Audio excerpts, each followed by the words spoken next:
Muy buenas tardes, señores estudiantes. ¿Cómo están? Espero que bien.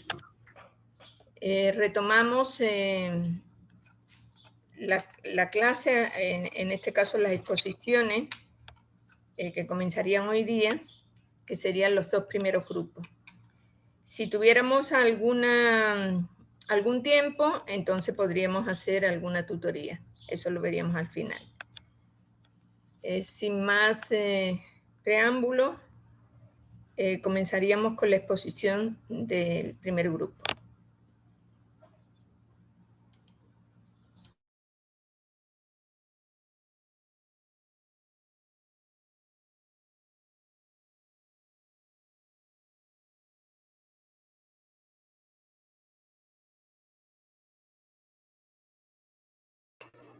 Buenas tardes, doctora.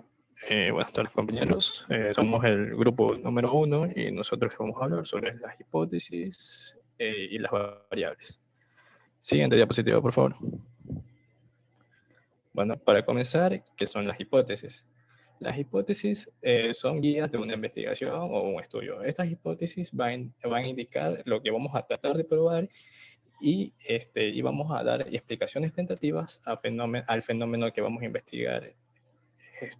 Generalmente, estas hipótesis se derivan de una teoría existente y deben formularse en manera de proposiciones. El libro también las considera como respuestas provisionales a las preguntas de investigación, y cabe señalar que a diario en nuestra vida elaboramos hipótesis acerca de muchas cosas que luego indagamos su veracidad para comprobar si son correctas o no. Siguiente diapositiva, por favor. Bueno, entonces la siguiente pregunta es: ¿en toda investigación cuantitativa se debe plantear hipótesis? No es necesario que en toda investigación cuantitativa se pueda plantear hipótesis. El hecho de que formulemos una hipótesis va a depender de un factor esencial, que va a ser el alcance inicial del estudio que vamos a realizar.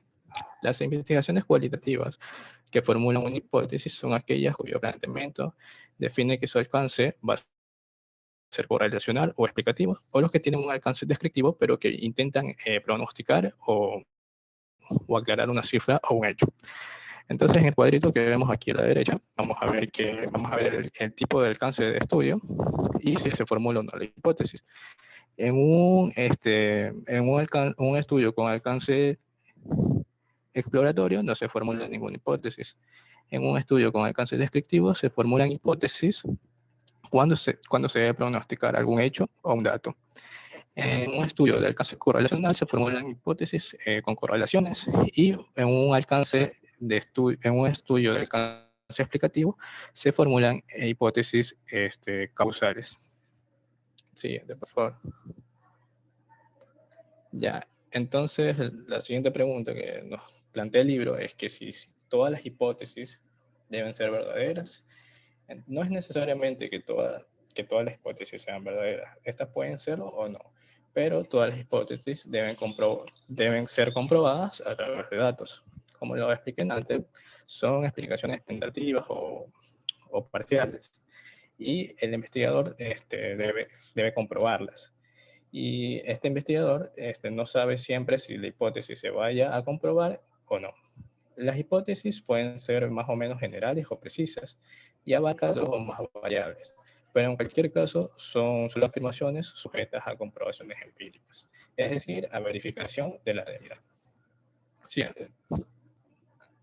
Ya, entonces, ¿qué son las variables? Una variable es una propiedad que puede fluctuar y cuya variación es susceptible a que se pueda medir u observar. El concepto de variable se aplica a personas, a objetos, a hechos, a fenómenos, los cuales adquieren diversos valores respecto a la variable referida. Ejemplos de variables existen muchos, como el género, la presión arterial, el aprendizaje de conceptos, la religión, etc. Las variables adquieren un valor para la investigación científica cuando llegan a relacionarse con otras variables, es decir, si forman parte de una hipótesis o de una teoría. En estos casos se lo suele llamar construcción o construcciones hipotéticas. Siguiente, por favor. Entonces, ¿de dónde surgen las hipótesis?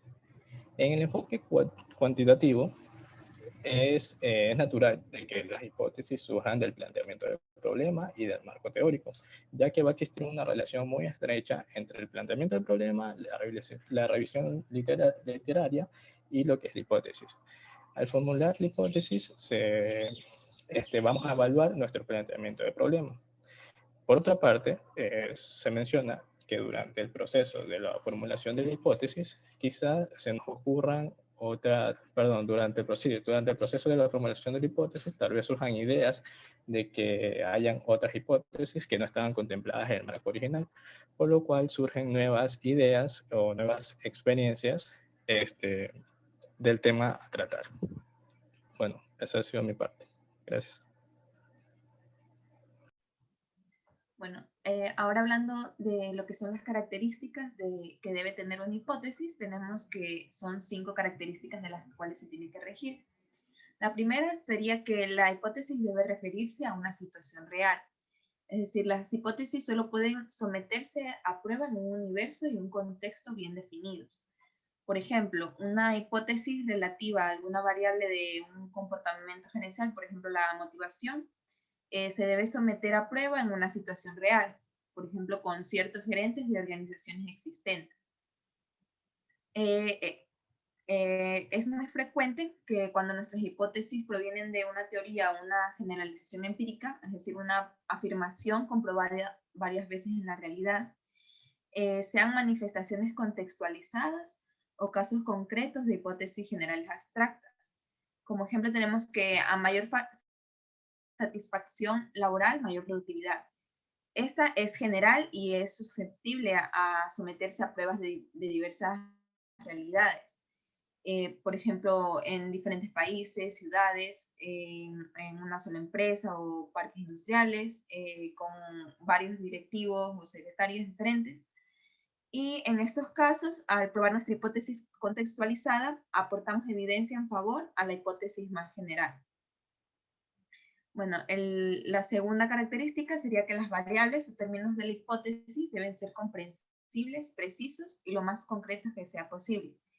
Los términos que son confusos o vagos no van a tener cabida en una hipótesis. Por ejemplo, la globalización de la economía y la sinergia organizacional son conceptos imprecisos y generales que deben sustituirse por otros más específicos y concretos. Bueno, la tercera característica sería que la relación entre variables propuestas por una hipótesis debe ser clara y lógica. Es indispensable que quede clara la forma en que se relacionan las variables y esta relación no puede ser ilógica. Por ejemplo, la hipótesis, la disminución del consumo de petróleo en Estados Unidos se relaciona con el grado de aprendizaje del álgebra por parte de los niños que asisten a escuelas públicas en Buenos Aires, sería inverosímil y no es posible considerarlo. Bueno, la siguiente característica sería que los términos variables de la hipótesis deben ser observables y medibles, así como la relación planteada entre ellos. Es decir, debe tener referentes en la realidad. Las hipótesis científicas, al igual que los objetivos y las preguntas de investigación, no incluyen aspectos morales ni cuestiones que no podamos medir. Por ejemplo, hipótesis como los hombres más felices van al cielo o la libertad del espíritu está relacionada con la voluntad angelical. Estos van a implicar conceptos o relaciones que no pueden ser referentes empíricos y que no se van a poder medir y no se pueden utilizar como hipótesis para investigar científicamente ni pueden someterse a pruebas en la realidad. Y por último, la última característica sería que las hipótesis deben estar relacionadas con técnicas disponibles para probarlas. Este requisito está ligado con el anterior y se refiere a que al formular una hipótesis tenemos que analizar si existen técnicas o herramientas de investigación para verificarlas, si va a ser posible desarrollarlas y si se encuentran a nuestro alcance. Siguiente. Bueno, ¿qué tipos de hipótesis se pueden establecer? Hay diversas formas de clasificar las hipótesis. En ella tenemos 4 tipos de hipótesis. La hipótesis de investigación, las hipótesis nulas, las hipótesis alternativas y la hipótesis estadística, que vamos a definir a continuación. Siguiente. Bueno, tenemos primero las hipótesis de investigación. Estas se definen como proposiciones tentativas acerca de las posibles relaciones entre dos o más variables y que deben cumplir con los 5 requisitos mencionados. Estas también se las suele denominar como hipótesis de trabajo. Las hipótesis de investigación, a su vez, se van a subdividir en 4 tipos, que son las descriptivas de un valor o dato prognosticado, las correlacionales, las de diferencia de grupos y las causales. Siguiente. Bueno, las hipótesis descriptivas de un valor o dato prognosticado. Esas hipótesis se utilizan a veces en estudios descriptivos para intentar predecir un dato o un valor en una o más variables que se van a medir o observar. Pero cabe comentar que no en todas las investigaciones descriptivas se formulan hipótesis de esta clase, o que sean afirmaciones más generales. Por ejemplo, la ansiedad en los jóvenes alcohólicos será elevada, o el número de tratamientos psicoterapéuticos en las urbes sudamericanas con más de 3 millones de habitantes. No es sencillo realizar estas estimaciones precisas sobre ciertos fenómenos. Siguiente. Bueno, las hipótesis correlacionales especifican las relaciones entre dos o más variables y corresponden a los estudios correlacionales. Por ejemplo, tenemos que el tabaquismo está relacionado con la presencia de padecimientos pulmonares y la administración de ciertos medicamentos se encuentra asociada con daños físicos en la estructura de los dientes. Bueno, también tenemos que lo que son las hipótesis correlacionales no solo pueden establecer que dos o más variables se encuentran vinculadas, sino que también cómo están asociadas. Alcanzan el nivel predictivo y parcialmente explicativo en una hipótesis de correlación, y el orden en que las coloquemos no es importante. Es decir, ninguna variable antecede a la otra y no hay una relación de causalidad. Bueno, como ejemplo a esto tenemos que sería lo mismo decir quienes logran más altas puntuaciones en el examen de estadística tienden a alcanzar las puntuaciones más elevadas en el examen de economía, y también se podría decir los que logran tener las puntuaciones más elevadas en el examen de economía son quienes tienden a obtener más altas puntuaciones en el examen de estadística.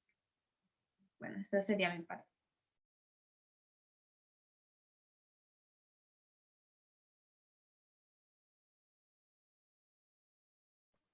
Buenas tardes, doctora, compañeros. Yo voy a seguir hablando sobre algunos tipos de hipótesis. Tenemos la hipótesis de la diferencia entre grupos. Por favor, si puede acercarse, no se oye nada. Acercarse al audio. El micrófono, por favor.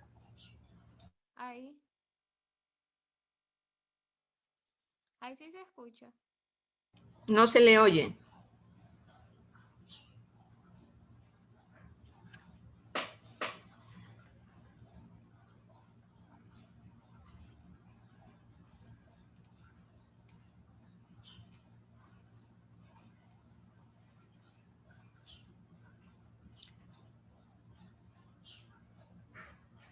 Y ahí.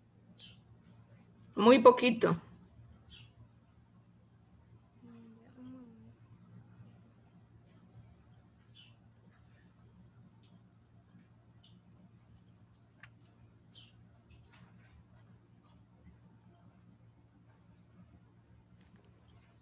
No sé, espera.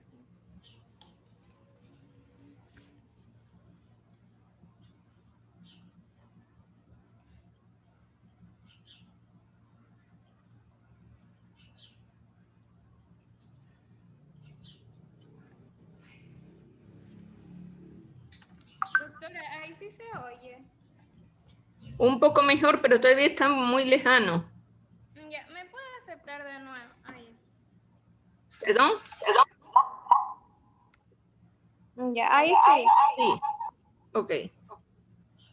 Adelante.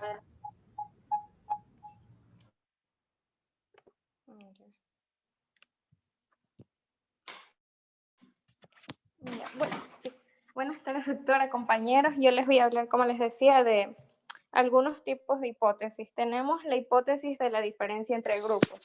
Esta se refiere a las hipótesis en donde se van a comparar grupos, es decir, establecer una diferencia. Por ejemplo, en este ejemplo que tenemos aquí, dice, el efecto persuasivo para dejar de fumar no será igual en los adolescentes que vean la versión del comercial televisivo a colores que el efecto en los adolescentes que vean la versión del comercial en blanco y negro.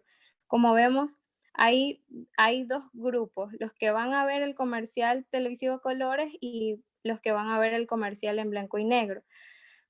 Lo que se quiere evaluar es la diferencia que hay entre estos dos. Como pueden ver, no será igual. El investigador establece que no será igual, no habrá el mismo efecto, pero como pueden ver, esa hipótesis es de tipo simple. En cambio, la siguiente, la que vemos a los lados, la hipótesis direccional, tenemos el siguiente ejemplo. El tiempo que tardan en mostrar síntomas de SIDA las personas contagiadas por transfusión sanguínea es menor que el de las que adquieren el VIH por transmisión sexual. Como pueden ver, en este caso también hay dos grupos, los que han sido contagiados por transfusión sanguínea y los que han sido contagiados por transmisión sexual. Pero en este caso, el investigador sí determina el impacto. Lo que menciona es que los que sean contagiados por transfusión sanguínea tendrán un menor tiempo de aparición de la enfermedad en sí, comparado con el grupo que se contagió por transmisión sexual. Es decir, ya la dirección, ¿no?, tiene una determinación. La siguiente. Ahí.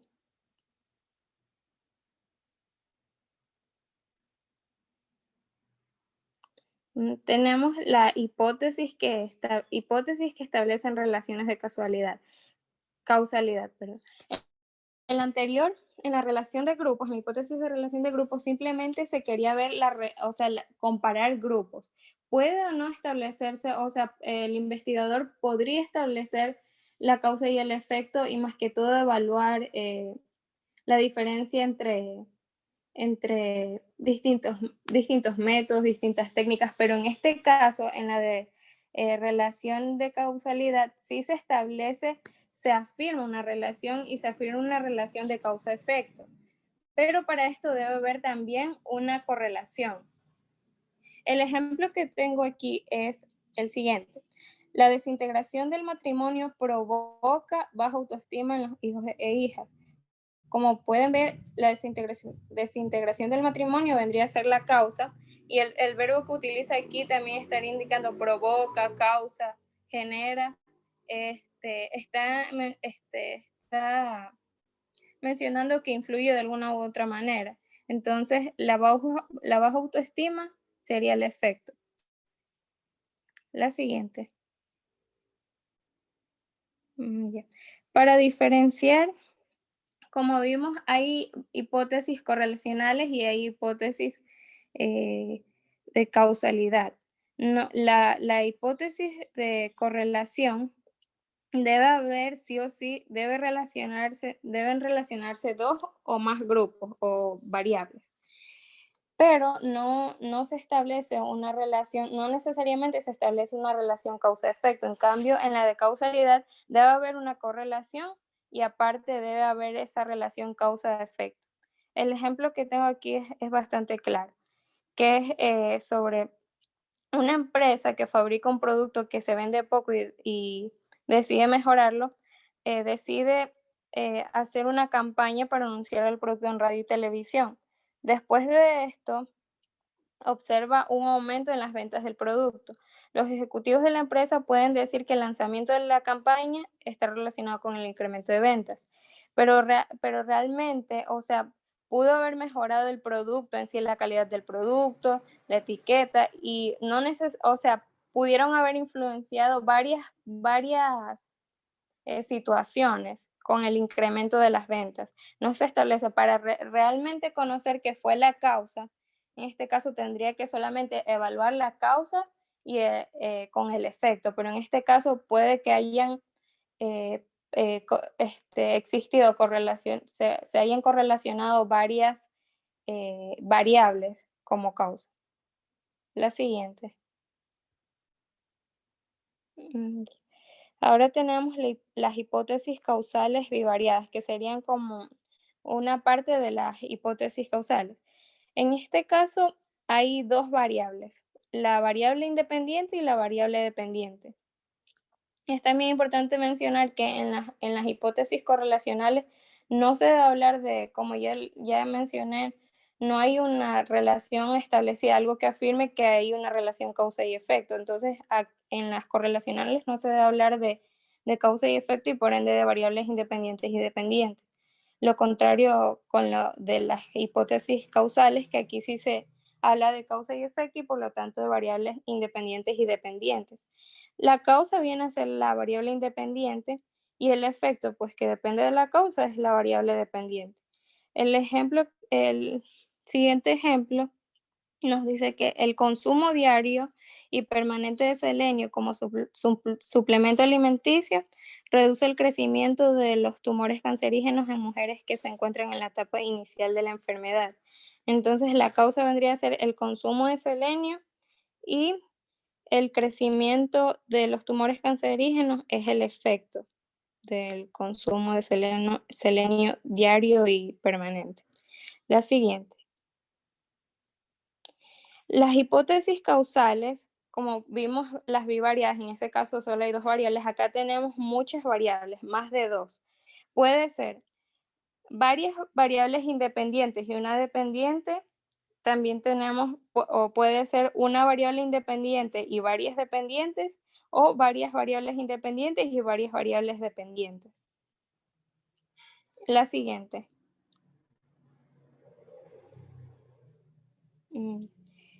El primer ejemplo dice lo siguiente. La cohesión y la centralidad en un grupo sometido a una dinámica, así como el tipo de liderazgo que se ejerce dentro del grupo, determinan la eficacia de este para alcanzar sus principales metas. A los lados podemos ver de forma esquemática que prácticamente tenemos 3 variables independientes, o sea, tres causas: la cohesión, la centralidad y el liderazgo. Y pues todas están relacionadas con una sola variable dependiente que sería el efecto, que sería la eficacia de las principales metas en un grupo establecido. El segundo ejemplo que dice: la variedad y la autonomía en el trabajo, así como la retroalimentación proveniente del desarrollo generan mayor motivación intrínseca y satisfacción laboral. Entonces, aquí, como podemos ver, tenemos varias variables independientes y 3, que serían 3 y 2 variables dependientes. Las variables independientes, que serían las causas, sería la variedad y la autonomía en el trabajo y la retroalimentación. Y todas estas estarían relacionadas tanto con la motivación intrínseca y también las 3 estarían relacionadas con la satisfacción laboral. La siguiente. Y por último tenemos las hipótesis con presencia de variables intervinientes.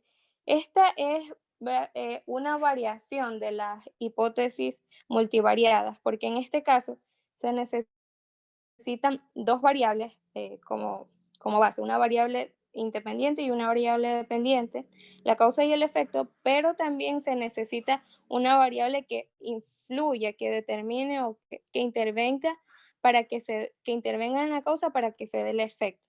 El ejemplo siguiente es súper claro, dice: la paga aumenta la motivación intrínseca de los trabajadores cuando se administra de acuerdo con el desempeño. Entonces, como podemos ver aquí de forma esquemática, para que se dé la motivación intrínseca se necesita la paga, que sería la causa del efecto motivación intrínseca, pero para esto se requiere el desempeño laboral. En base a se le paga al trabajador y estaría determinando o generando la motivación intrínseca. Eso sería todo. Gracias. Muy bien. Buenas tardes, doctora. Buenas tardes, compañeros. Continuando con los tipos de hipótesis, tenemos que saber que todos los tipos de hipótesis que mis compañeros mencionaron anteriormente se les conoce de manera general como la hipótesis general de la investigación. Ahora vamos a hablar de las hipótesis nulas, las cuales estas son el reverso o la contrapartida de la hipótesis original de la investigación. Su principal función es negar lo que menciona la hipótesis de la investigación original. debido a que, bueno, la hipótesis nula también habla de una relación, aunque en este caso una relación negativa entre variables. Van a existir tantos tipos de hipótesis nulas como los tipos de hipótesis que ya se mencionaron. Por ejemplo, pueden haber hipótesis que se van a encargar de negar o contradecir la relación entre dos o más variables, hipótesis que niegan que haya diferencia entre grupos que se comparan, hipótesis que niegan la causalidad entre dos o más variables, y así sucesivamente. Por cierto, las hipótesis nulas en algunos casos se representan con las letras H o. Por ejemplo, aquí nos encontramos unos casos de hipótesis nulas como el aumento del número de divorcios de parejas cuyas edades oscilan entre los 18 y 25 años no será de 20% el próximo año. Otra sería que la administración de medicamentos no se encuentra asociada con daños físicos a la estructura de los dientes. Y otro, la satisfacción sobre la calidad del diseño ambiental del interior de la oficina donde se elabora no incrementa la satisfacción general del espacio de trabajo por parte de sus ocupantes ni su desempeño laboral. Bueno, esa sería una hipótesis nula que va a negar la relación causal. Aparte de las hipótesis nulas, nos encontramos las hipótesis alternativas, que estas eh, se van a encargar de proponer nuevas posibilidades a partir de la hipótesis original de la investigación. Esta se diferencia de la hipótesis nula porque la hipótesis nula solamente puede negar lo que dice la hipótesis original. Sin embargo, la hipótesis alternativa puede proponer otras teorías. Un ejemplo súper sencillo que propone el texto es que dice que si tenemos una hipótesis que originalmente nos dice que la silla es verde, la hipótesis nula en este caso solamente va a poder negar a la hipótesis original. Es decir, que esa solamente va a ser la silla no es verde. Mientras que las hipótesis alternativas sugieren un sinfín de posibilidades, como que la silla es azul, roja, amarilla y así sucesivamente. Las hipótesis alternativas de igual manera se pueden simbolizar con las letras HA. Ahora unos ejemplos de los tres tipos de hipótesis. La hipótesis original, por ejemplo, podría ser el candidato A obtendrá en la elección para la presidencia del consejo escolar entre 50% y 60% de la votación total. De esta hipótesis se puede sacar una hipótesis nula que va a negar. Como podemos ver, el candidato A no obtendrá en la elección para la presidencia del consejo escolar entre 50% y 60% de la votación total. Y al mismo tiempo tenemos dos hipótesis alternativas que sugieren nuevas posibilidades, como por ejemplo, el candidato A obtendrá en la elección para la presidencia del consejo escolar más del 60% de la votación total y también el candidato A obtendrá en la elección para la presidencia del consejo escolar menos del 50% de la votación total. Ahora, tras haber hablado de qué es una hipótesis de investigación, una hipótesis nula y una hipótesis alternativa, pueden surgir varias preguntas, como por ejemplo, en una investigación tenemos que formular obligatoriamente los tres tipos de hipótesis de investigación nula y alternativa. La verdad es que no existe una regla fija ni ningún consenso entre los investigadores. Sin embargo, en los artículos científicos que uno se puede encontrar, se han encontrado en diversas combinaciones de estas hipótesis. Artículos que solo incluyen uno, dos o inclusive todos los tipos de manera sucesiva. Sin embargo, de manera general, lo que suelen hacer los investigadores es solamente incluir la hipótesis de investigación o la hipótesis nula, ya que asumen que el lector tiene la capacidad de dilucidar la versión contraria. Es decir, que si sabe la hipótesis de investigación, puede saber cuál es la hipótesis nula, y si sabe la hipótesis nula, puede saber cuál es la hipótesis de investigación. Sin embargo, nosotros al momento de hacer una investigación se recomienda considerar los tres tipos de hipótesis, aunque al final solo se consideren algunas de estas. Otra pregunta que surge es, ¿cuántas hipótesis se deben formular en una investigación? De igual manera, no existe ninguna regla fija u obligatoria de cuántas hipótesis tenemos que colocar. En realidad es algo que varía según el tipo de investigación que estemos intentando hacer, nada según el planteamiento del problema y el número de variables que hayamos asignado. Existen investigaciones que tienen gran variedad de hipótesis porque tienen un problema complejo y generalmente un gran número de variables, mientras que aquellos problemas más sencillos con un número bajo de variables suelen tener una o dos hipótesis. Sin embargo, tenemos que saber que la calidad de la investigación, bueno, las hipótesis no dependen tanto de la cantidad, sino de la calidad de las que vayamos a seleccionar. Muchas gracias.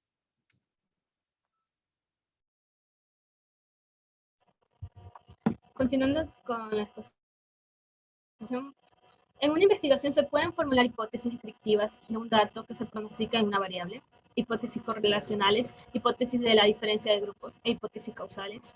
La respuesta es sí. Sí se puede, ya que en una misma investigación es posible establecer todos los tipos de hipótesis. Siempre va a depender si el problema de investigación así lo requiera. Aquí tengo un ejemplo en el cual supongamos que se ha planteado un estudio de una ciudad X de Latinoamérica. Se van a hacer las distintas preguntas y de las cuales se le va a sacar la hipótesis. Vamos a plantear una hipótesis. Como primera pregunta, ¿cuál será a fin de año el nivel de desempleo en la ciudad de Baratillo? Como hipótesis planteada tenemos el nivel de desempleo en la ciudad de Baratillo será el 5% a fin de año. Otra pregunta, ¿cuál es el nivel promedio de ingreso familiar mensual en la ciudad de Baratillo? Como hipótesis, el nivel promedio de ingreso familiar mensual oscila entre 650 y 700 dólares. Entre otra pregunta, ¿cuál es el nivel de escolaridad promedio de los jóvenes y las jóvenes que viven en Baratillo? ¿Existen diferencias por género al respecto? En esta no se va a disponer de información, así que no se va a poder establecer una hipótesis. Otra pregunta, ¿está relacionado el desempleo con incrementos en la delincuencia de dicha ciudad? A mayor desempleo, mayor delincuencia. Ya como podemos ver diferentes tipos de hipótesis. En la que no se pudo plantear una hipótesis es porque no se va a encontrar, no se va a obtener ya la información necesaria para poderla realizar, no se ha establecido esa información. Y más edad en diferencia de género. Debemos conocer que en toda investigación descriptiva, la hipótesis va a ser descriptiva. En investigaciones correlacionales, la hipótesis va a ser descriptiva de estimación. En la investigación explicativa, explicativo, este de aquí puede ser que no tenga una hipótesis porque es muy difícil. Se comienza la investigación recién se va a comenzar una investigación explicativa. Entonces, pero puede utilizarse hacer una hipótesis descriptiva de pronóstico. No se debe olvidar que una investigación va a abordar parte del problema, puede ser de forma descriptiva. También se debe señalar que los estudios descriptivos no suelen contener hipótesis. Y ello debe ser que en ocasiones es difícil precisar el valor que se pueda manifestar en una variable. En los estudios exploratorios tampoco se va a establecer una hipótesis porque no se puede presuponer algo que se va recién a explorar. Siguiente diapositiva. Siguiente. ¿Cuál es la utilidad de la hipótesis? Para ello debemos conocer la función de la hipótesis. Las hipótesis son las guías de una investigación en enfoque cuantitativo. Esto, al formularlas, nos va a ayudar a saber lo que tratamos de buscar o de probar. Nos va a proporcionar el orden y la lógica del estudio. Las sugerencias formuladas en la hipótesis pueden ser soluciones a los problemas de investigación. Además, la hipótesis va a tener una función descriptiva y explicativa, dependiendo del caso. Cada vez que una hipótesis reciba evidencia empírica a favor o en contra, dice algo, sea a favor o sea en contra, acerca del fenómeno con el que vamos a asociar la investigación. Si la evidencia es a favor, la información sobre el fenómeno se incrementa. Y aún así, si la evidencia es en contra, vamos a descubrir algo acerca del fenómeno que no sabíamos. Además, la hipótesis va a probar teorías. Cuando varias hipótesis de una teoría reciben evidencia positiva, la teoría va haciéndose más sólida. Y cuanto más evidencia haya a favor de aquellas, más evidencia habrá a favor de esta. Además, la hipótesis sugiere teorías. Diversas hipótesis no están asociadas con ninguna teoría, pero a lo que vamos recogiendo los resultados de las pruebas de hipótesis, ahí nos van a llegar a formular una teoría. Siguiente diapositiva. ¿Qué ocurre cuando no se aporta evidencia a favor de la hipótesis de investigación?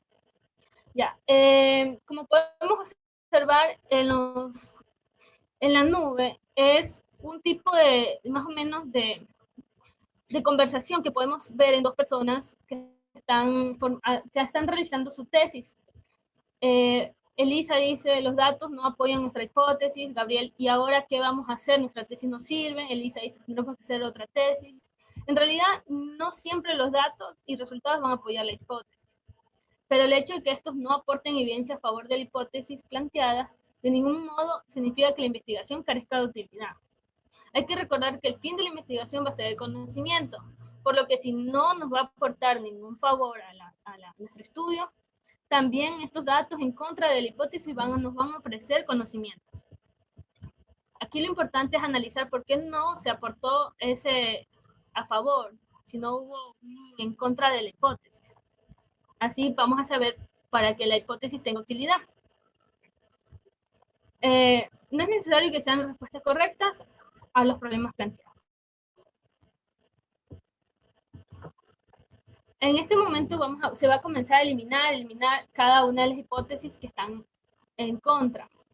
Y se va a ir estrechando el campo de conocimiento, ahí para lograr encontrar la respuesta. Estas hipótesis en contra se les va a llamar hipótesis falsas. También se llaman hipótesis con evidencia empírica.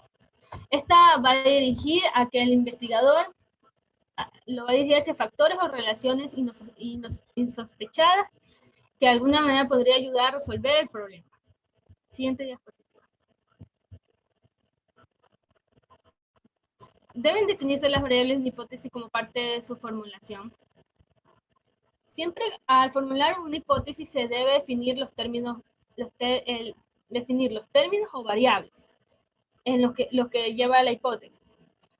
Esto siempre se realiza por los motivos de que un mismo concepto se debe emplear de manera distinta, porque cuando un investigador o un lector ingresa a nuestro estudio, ellos pueden tomar los términos que tengamos en nuestras variables de otro punto de vista, para que ellos sepan a qué nos estamos dirigiendo exactamente. Contemos, por ejemplo, la palabra novios. La palabra novio puede tener dos significados distintos, como una pareja de novios, o una pareja que está en el altar para un matrimonio. Entonces tenemos que definir exactamente qué pareja estamos hablando con exactitud, para poder incluir y quiénes van a ir en nuestra investigación. Tenemos que asegurarnos que las variables pueden ser medidas, observadas, evaluadas o inferidas. Es decir, que de ellas se pueden obtener datos en la realidad. Evaluar más adecuadamente los resultados de nuestra investigación, porque las variables y no solo la hipótesis se contextualizan.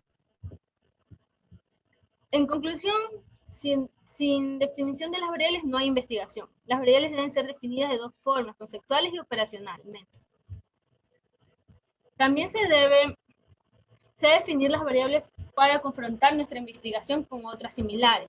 O sea, si ya tenemos bien definidas nuestras variables, podemos compararlas con otras investigaciones para ver si estamos en la misma investigación. Si la comparación es bien positiva, confrontaremos los resultados de nuestra investigación con los resultados de los demás, o sea, de otras investigaciones, para hacer comparaciones. Gracias.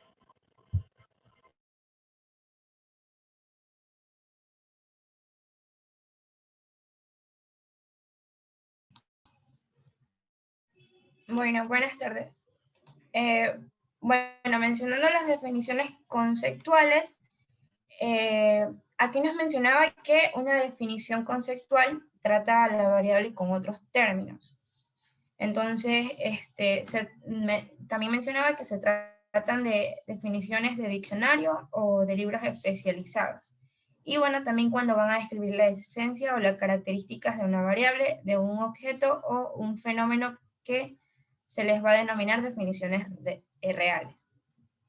Y estos de aquí van a constituir a la adecuación de la definición conceptual a las necesidades prácticas de la investigación. Había un ejemplo que decía, si nuestra hipótesis fuera cuanto mayor sea la exposición de los votantes indecisos a entrevistas televisivas concedidas a los candidatos contendientes, más favorable será la actitud hacia el acto de votar. Entonces, en cuanto a contextualizar la definición conceptual de la palabra actitud, es decir, hay que hacer la formulación de una definición real de esta palabra. Entonces, la definición conceptual de esta sería la actitud hacia el acto de votar, y se podría definir como una predisposición a evaluar como positivo el hecho de votar para un candidato en una elección. Siguiente diapositiva. Bueno, nos mencionaba también otros ejemplos de definiciones conceptuales. Por ejemplo, la inteligencia emocional se la va a definir conceptualmente como una capacidad de reconocer y de controlar nuestras emociones, y así como manejar con más destreza las relaciones. También estaba el trastorno bipolar, que se podría definir como una enfermedad mental caracterizada por cambios drásticos de humor o de estado de ánimo, de muy alto, que sería la fase maníaca, o muy bajo, de fase depresiva. Y bueno, también mencionaba el ejemplo de poder, que sería definido conceptualmente como influir más en los demás de lo que estos influyen en una misma. Entonces, por lo tanto, una definición conceptual sería describir una palabra real. Siguiente diapositiva, por favor. Bueno, en cuanto a las definiciones operacionales, esta de aquí va a constituir el conjunto de procedimientos que van a describir las actividades que un observador debe realizar para recibir las impresiones sensoriales. Entonces, estas de aquí van a indicar la existencia de un concepto teórico en mayor o menor grado. Es decir, que va a especificar las actividades o las operaciones que se deben realizar para medir una variable y así interpretar los datos obtenidos. Una definición operacional nos va a decir que para recoger datos respecto a una variable hay que hacer esto o hay que hacer lo otro. Entonces va a articular los procesos o las acciones de un concepto que son necesarios para identificar ejemplos de este. Siguiente diapositiva. Bueno, aquí hay ejemplos de definición operacional. La variable sería temperatura. Entonces, el termómetro y la escala elegida, por ejemplo, serían los grados centígrados. En la variable ingreso familiar, se podría operacionalizar al preguntar sobre el ingreso personal de cada uno de los miembros de la familia y luego sumar las cantidades que cada uno indicó. Entonces, eso sería manera de operacionar la definición de variable. También mencionaba que el atractivo físico en un certamen de belleza se va a operacionalizar al aplicar una serie de criterios en un jurado que utiliza para evaluar a las candidatas. Por ejemplo, los miembros del jurado van a otorgar una calificación a las contendientes en cada criterio que se haría, y después van a obtener una puntuación total del atractivo físico. Siguiente. Bueno, también nos mencionaba que casi siempre se va a disponer de varias definiciones operacionales o también las formas de operacionalizar de una variable, y se puede contar con diversas alternativas. Por ejemplo, al momento de que quieran medir la ansiedad de un individuo por medio de una observación directa, los expertos que van a juzgar este nivel de ansiedad lo pueden hacer con diferentes variables, que pueden ser las mediciones fisiológicas de la actividad, puede ser la presión sanguínea, las respiraciones, o también puede utilizarse el análisis de respuestas de un cuestionario de ansiedad.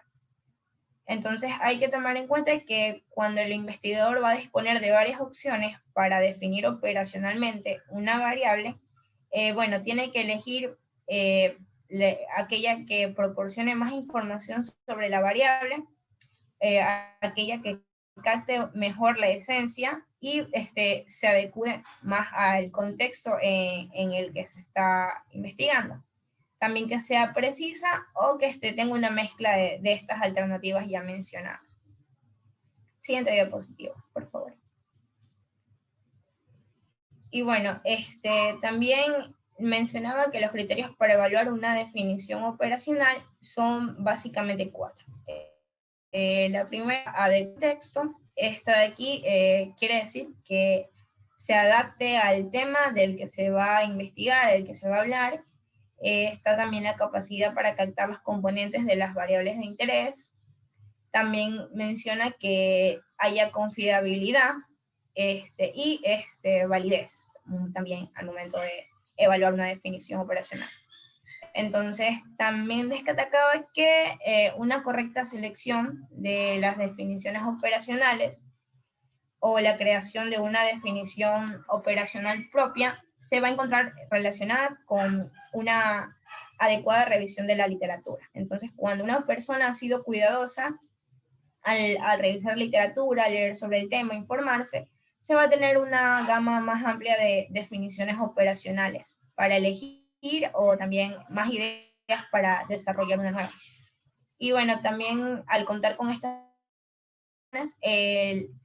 la elección de los instrumentos para recabar los datos es rápido, ya que solo se debe considerar que se adapta al diseño y a la muestra del estudio.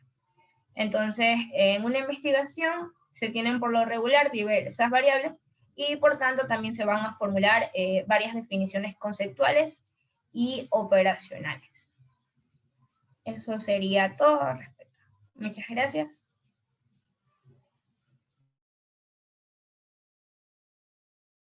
Bueno, muchas gracias también, pero les tengo que decir que ustedes no han expuesto uno de los documentos que yo les mandé en un PDF del desarrollo del tema de las variables.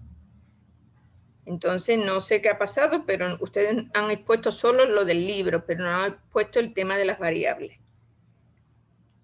Bueno, yo les puedo dar rápidamente un vistazo a lo que son las variables, pero realmente, pues, bueno, no comienza el segundo grupo. Vamos a ver un poco y vamos a terminar de ver el primer tema, porque estos son preguntas de examen. Bueno, ustedes ya definieron las variables. Las variables es un elemento que tiene una propiedad no constante que cambia o puede cambiar en individuos o entre varios individuos. Las variables se clasifican básicamente en cuantitativa y cualitativa. Las cuantitativas son las variables discretas y las cuantitativas serían las continuas y también pueden ser discretas, ya eso lo vamos a ver. Y también según la escala de medición, las cualitativas pueden ser las nominales y las ordinales. Y en las cuantitativas, las continuas sobre todo, son interválicas y de razón.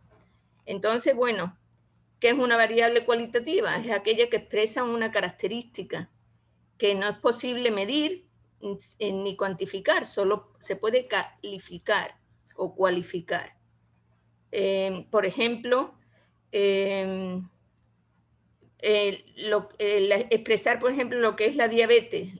Se puede tener diabetes o no tener diabetes, tener la enfermedad o no tenerla. Eso sería una cualidad. Y la variable cuantitativa, que es aquella cuyos datos provienen de una característica que permite ser cuantificada. Por ejemplo, el peso, la talla, la presión arterial, etc. ¿Qué es una variable discreta? Decíamos que las cualitativas pueden ser discretas. Una variable discreta es la que permite solo valores enteros.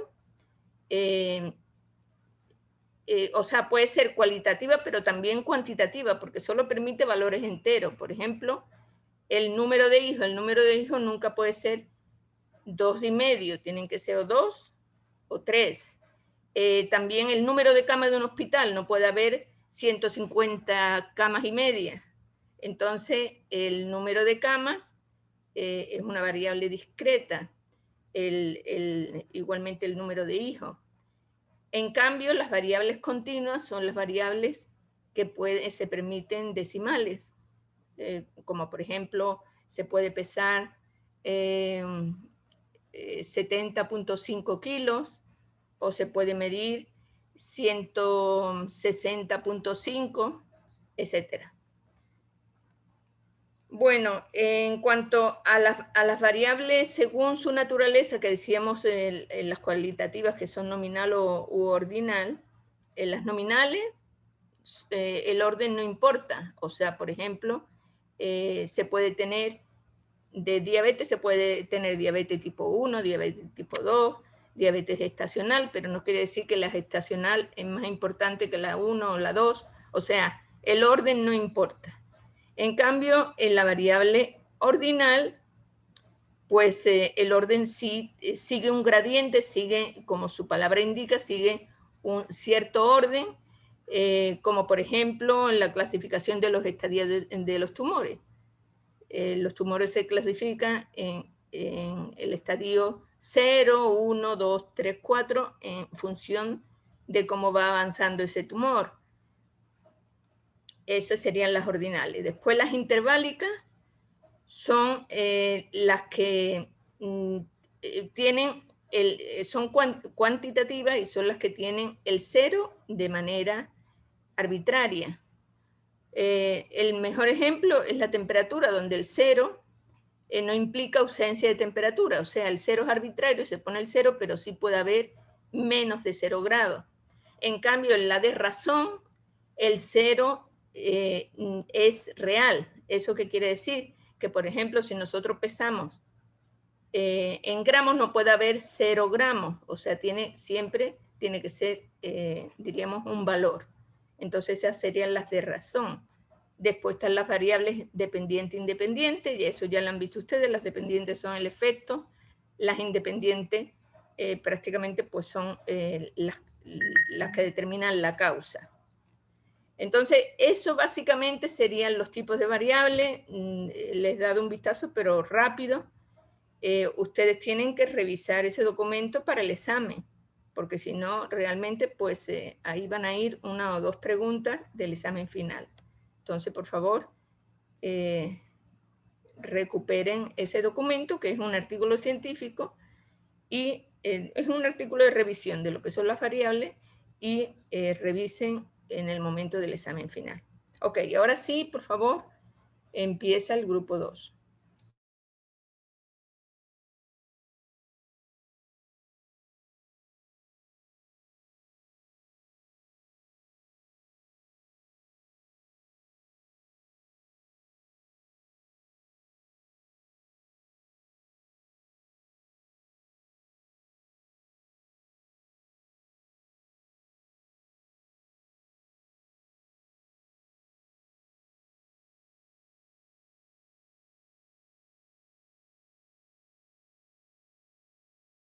Bueno, buenas tardes, doctora, compañeros.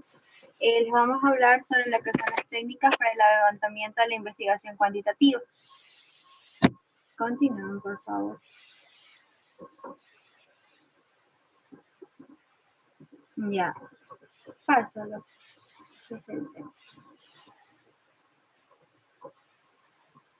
Ya, la primera técnica que tenemos para lo que son la recolección de datos son los cuestionarios. El cuestionario va a ser un conjunto de preguntas sobre una o más variables que se van a medir. Estas preguntas deben ser congruentes y consistentes con el planteamiento del problema y de la hipótesis. Dentro de los cuestionarios se pueden realizar 2 tipos de preguntas, que pueden ser preguntas cerradas o preguntas abiertas. Las preguntas cerradas van a ser aquellas que tienen opciones de respuesta que previamente el investigador ha delimitado, como vemos en el ejemplo. ¿Cómo califica usted su salud mental? Damos las opciones que pueden ser A, B, C o D, positiva ni negativa, negativa y no sabría decir, y en el cual la persona que realiza el cuestionario va a tener que marcar una de estas opciones. Por el contrario, las preguntas abiertas no van a delimitar las alternativas de respuesta y pueden ser útiles en aquellas investigaciones donde no hay suficiente información sobre las posibles respuestas de las personas. Por ejemplo, o preguntar por qué una persona acude a psicoterapia, o por ejemplo, por qué acude a dicho motivo de consulta. Ya, sin embargo, siempre que nosotros tengamos un tipo de preguntas como estas de aquí, o las preguntas abiertas o cerradas, siempre se deben codificar las preguntas. Por ejemplo, positivo va a ser 1, negativa va a ser 2, de manera que se pueda realizar luego el análisis estadístico.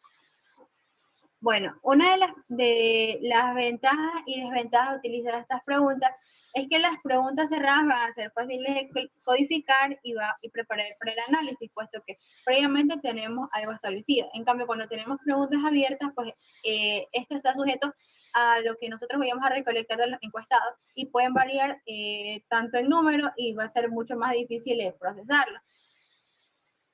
Por esto que las preguntas cerradas también requieren de un menor esfuerzo por parte de los respondientes. Y por el lado contrario, pues las preguntas cerradas también tienen como desventaja que van a limitar lo que son las respuestas de la muestra. Y también una desventaja de lo que son las preguntas abiertas es que son más difíciles de codificar y analizar.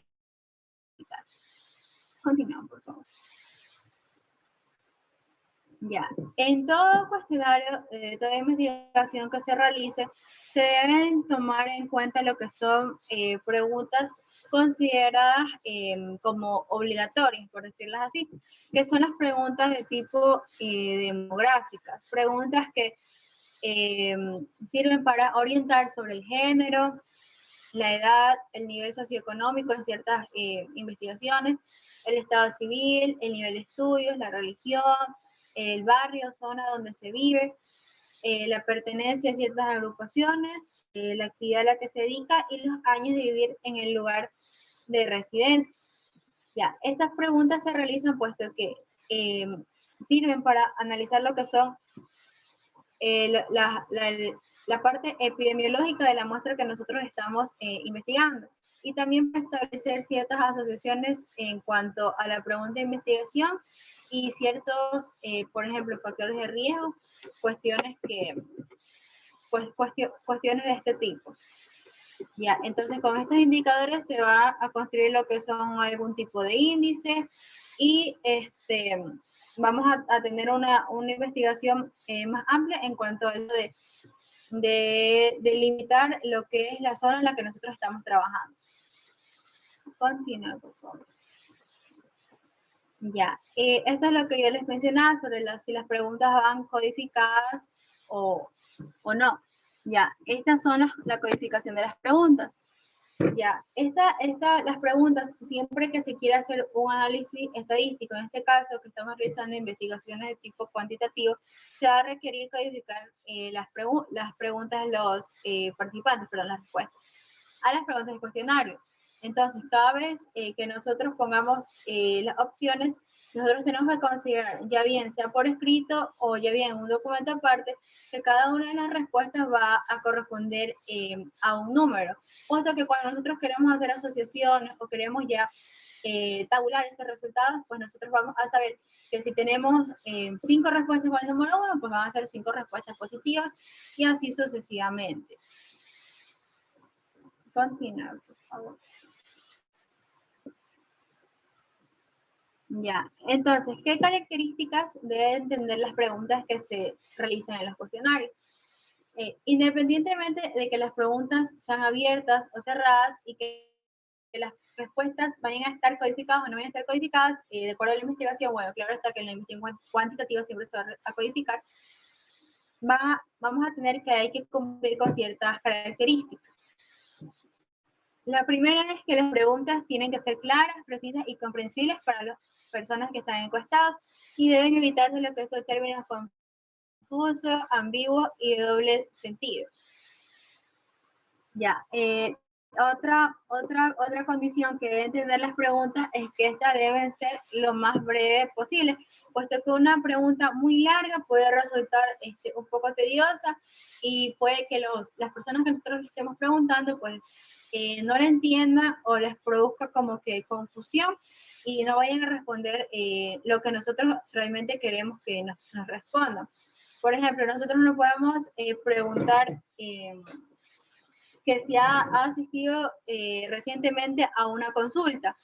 De esta forma, puesto que da lugar a que nosotros nos digan otras preguntas, por ejemplo, ¿qué tanto es recientemente? Si recientemente es hace una semana, recientemente es hace un mes, o recientemente es, por ejemplo, solo ayer.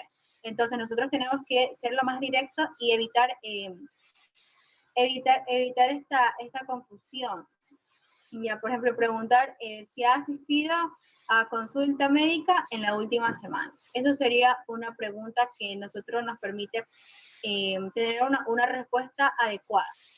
Ya. La tercera es que deben formularse estas con un vocabulario simple, directo y familiar para los participantes, evitando en este caso lo que son los términos médicos que puedan resultarles desconocidos, puesto que las personas que nosotros vamos a dirigirnos pues usualmente no tienen el mismo nivel académico y no van a entender estos términos. Ya. Tampoco las preguntas que nosotros vayamos a formular no tienen que percibirse amenazantes, intimidantes o que sienta que se le enjuicia. Por ejemplo, cuando nosotros preguntamos sobre los consumos de alguna droga o consumo de alcohol, deben realizarse de una manera delicada, con tacto, y no juzgar el hecho de que si consume o no consume alcohol, o tratar de inducir que por el consumir algún tipo de sustancia, pues se está teniendo un problema. Ya. Otra característica es que las preguntas tienen que referirse a un solo aspecto o a una relación lógica. Por ejemplo, nosotros nos podemos preguntar, ¿padece usted de diabetes e hipertensión arterial? Puesto que puede que uno de los encuestados padezca diabetes, pero no hipertensión arterial. Entonces va a marcar pues que no, o puede marcar que sí, pero realmente no está diciendo la realidad. Entonces, en este caso que tenemos dos enfermedades, pues tenemos que realizar dos preguntas diferentes. Continúa, por favor.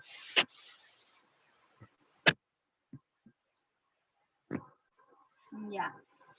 Tampoco las preguntas no tienen que inducir las respuestas. Por ejemplo, no podemos decir, ¿considera usted que los alimentos como las frutas, verduras, son saludables?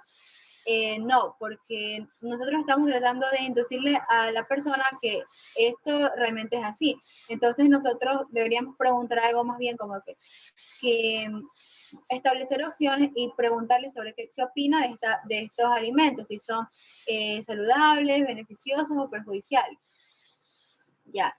Otra característica es que las preguntas no pueden apoyarse en instituciones, ideas respaldadas ni en evidencias comprobadas, porque esto también es una manera de inducir las respuestas. Por ejemplo, nosotros en las preguntas no podemos afirmar según la Organización Mundial de la Salud, según la Organización Panamericana, según una asociación de diabetes, por ejemplo.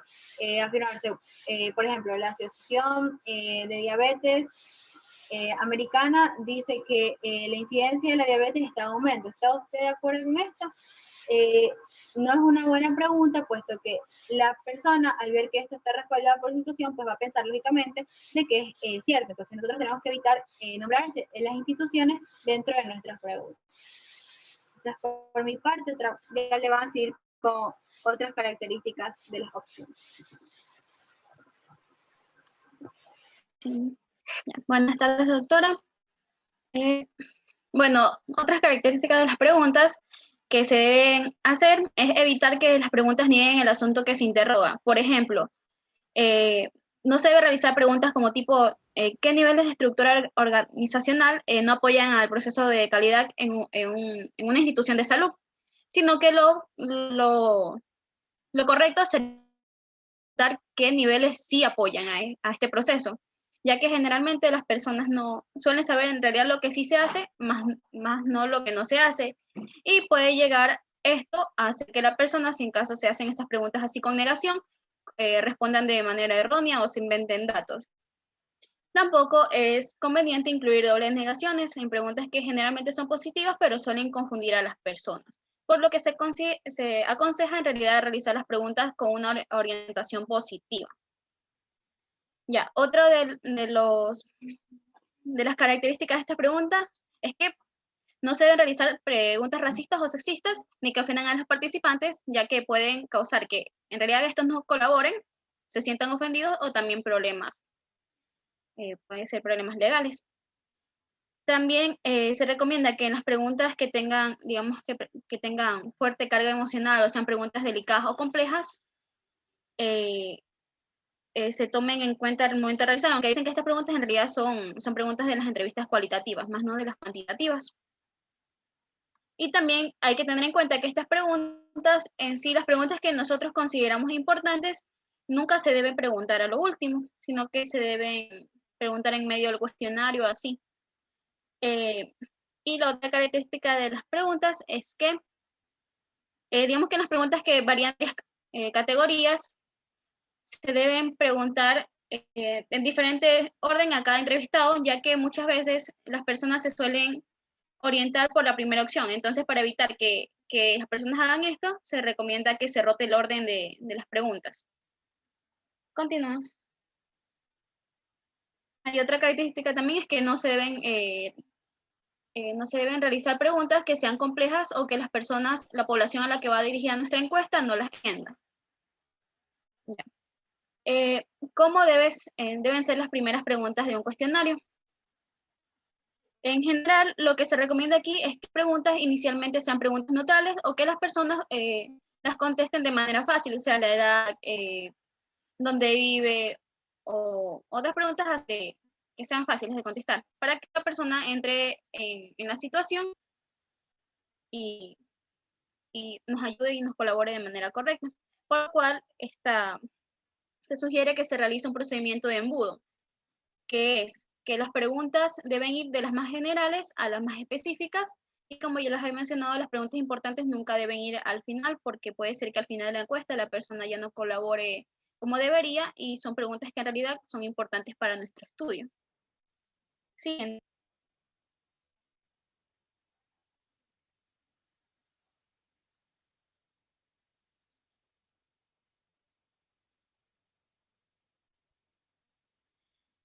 Ya. En cuanto al formato de un cuestionario, los cuestionarios deben de estar formados básicamente por portada, introducción, instrucciones insertas a lo largo del contenido y agradecimiento final.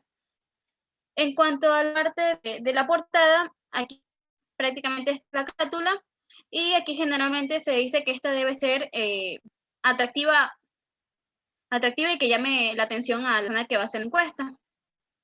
Ya aquí también se debe incluir lo que viene siendo el logotipo de la universidad, o también el logotipo de los patrocinadores, o si las personas que están haciendo la encuesta tienen algún logotipo propio.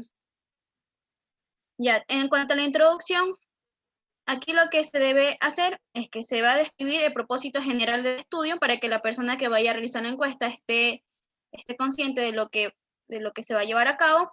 También el motivo del por qué se va a hacer el estudio, el tiempo que se va a demorar en la persona, el tiempo aproximado que puede demorarse la persona en hacer la encuesta. También en caso de que se necesite o sea necesario un consentimiento informado, en esta parte también se lo puede incluir. Y bueno, aquí también se puede poner el nombre de las personas que realizan la encuesta, las instrucciones que se deben realizar. Por ejemplo, hay encuestas en las que se pone debe indicar con una X tal pregunta y cosas así, para que la persona al momento de iniciar la encuesta esté bien orientada.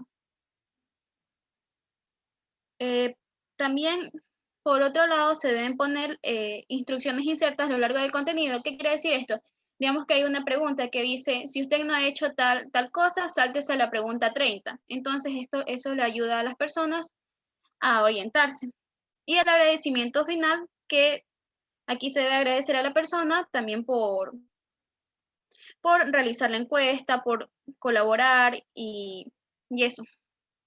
Otro punto importante es que cuando la entrevista no se realiza por un formato, digamos que por una hoja, y se viene a realizar de manera verbal, la persona que entrevista también tiene la obligación de explicarle todos estos pasos, o sea, todas estas instrucciones a la persona que está realizando la encuesta para que esté consciente de lo que está realizando. Ahora sí, continúa, por favor. Ya, por ejemplo, aquí hay un ejemplo de carta introductoria donde dice buenos días o tardes. Aquí les explica de qué se trata, de quién están haciendo el estudio. aquí por ejemplo es de la Universidad de Celaya, les dice, quisiéramos pedir tu ayuda para que contestes algunas preguntas que no tomarán mucho tiempo. Les especifica que las preguntas que se van, o sea, las respuestas que se van a dar en esa encuesta van a ser confidenciales y anónimas, y que en realidad no hubo que las personas que se eligieron para realizar esta encuesta fueron al azar, porque muchas veces también las personas tienen la desconfianza de que las encuestas lleven un fin mal.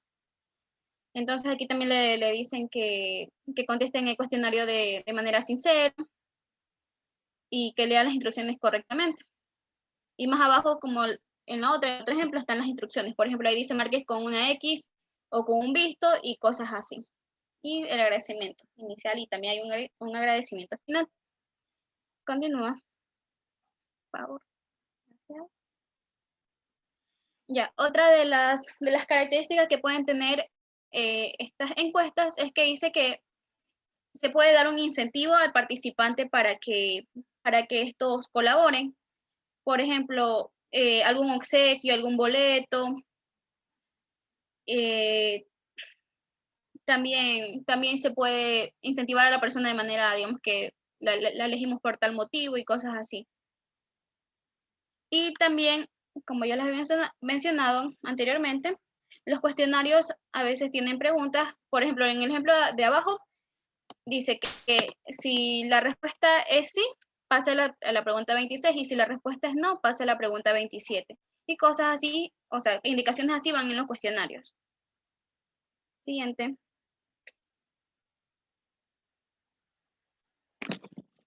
Ya.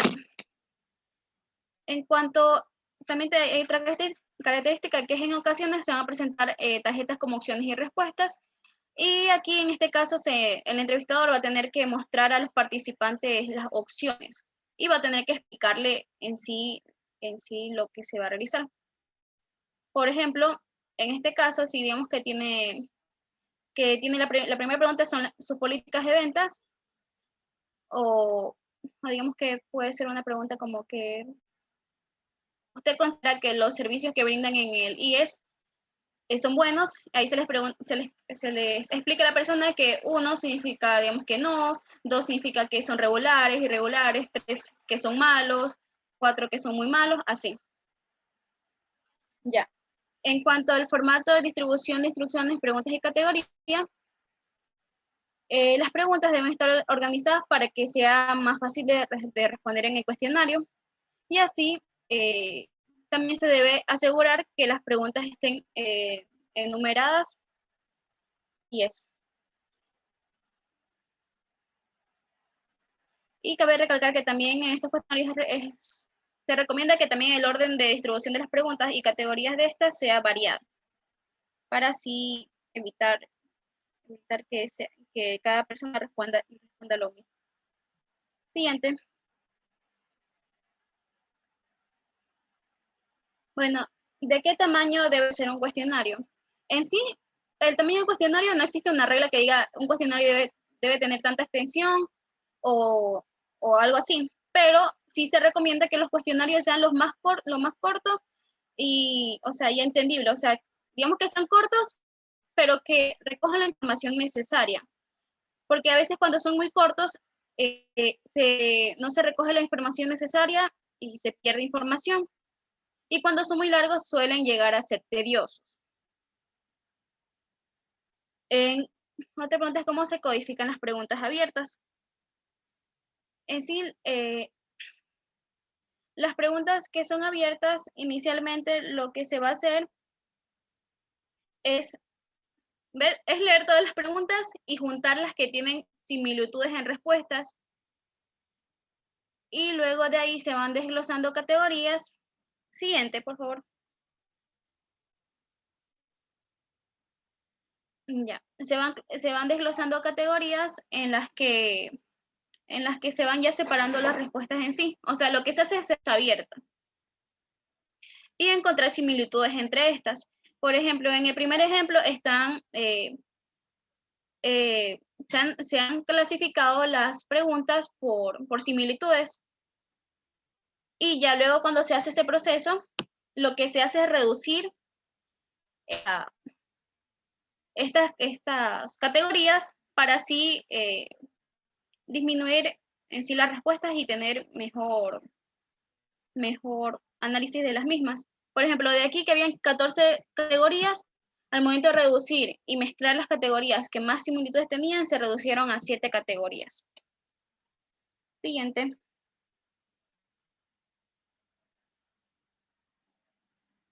Bueno, ¿en qué contexto puede administrarse o aplicarse un cuestionario? Bueno, los cuestionarios se van a aplicar fundamentalmente de dos maneras: autoadministrado y por entrevista personal o telefónica. En cuanto al autoadministrado, estos cuestionarios se proporcionan directamente a los participantes, y estos son los que contestan el cuestionario. Aquí no hay ningún intermediario y las respuestas las marcan ellos mismos. Bueno, esta forma de cuestionarios se va a clasificar en tres contextos: el individual, el grupal y también el por envío, correo tradicional, correo electrónico o página web. Ya, en el primer cuestionario en sí, en el cuestionario de acción individual, aquí lo que se va a hacer es entregar el cuestionario a cada persona de manera individual. Este se dice que es la opción en la que más se gasta, ya que cuando se suelen conseguir diferentes personas de diferentes lugares, se suele gastar en pasaje o cosas así. Entonces es como que la opción más cara. De ahí sigue el cuestionario grupal, que de aquí consiste que se va a reunir unos grupos de personas, que a veces pueden ser pequeños, digamos que de 4 o 5 personas, o también pueden ser grupos grandes, digamos que de 20, 30, 40 personas. Y aquí se suele reunir a las personas en un solo lugar, se suele dar la encuesta y las personas la suelen llenar ahí mismo.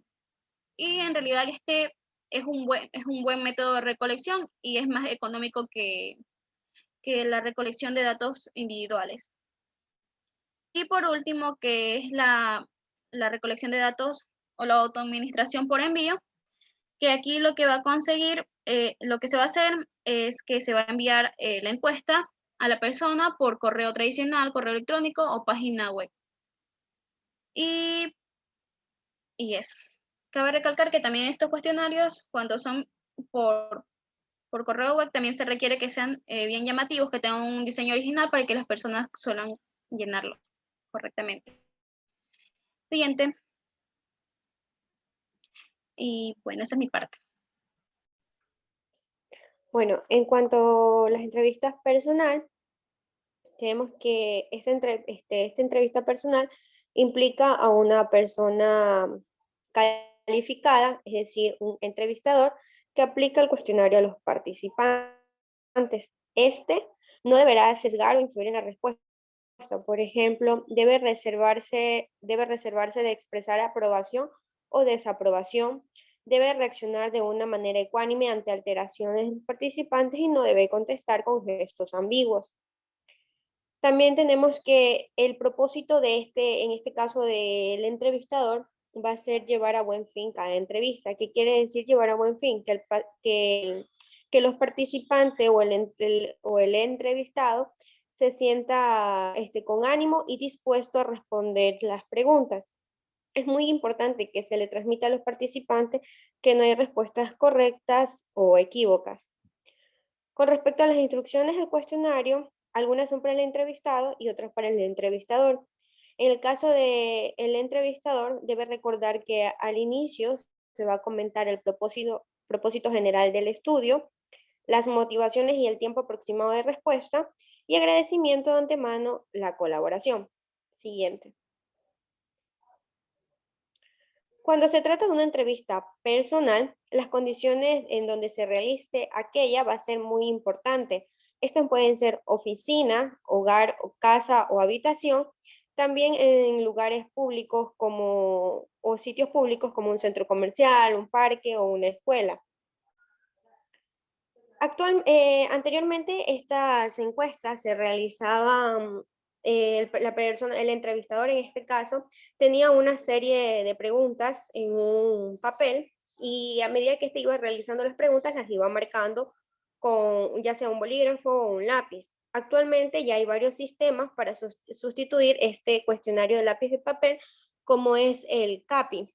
Este es son sus siglas en inglés, pero es una entrevista personal asistida por computadora, en la cual el entrevistador muestra al participante una computadora portátil o un teléfono móvil.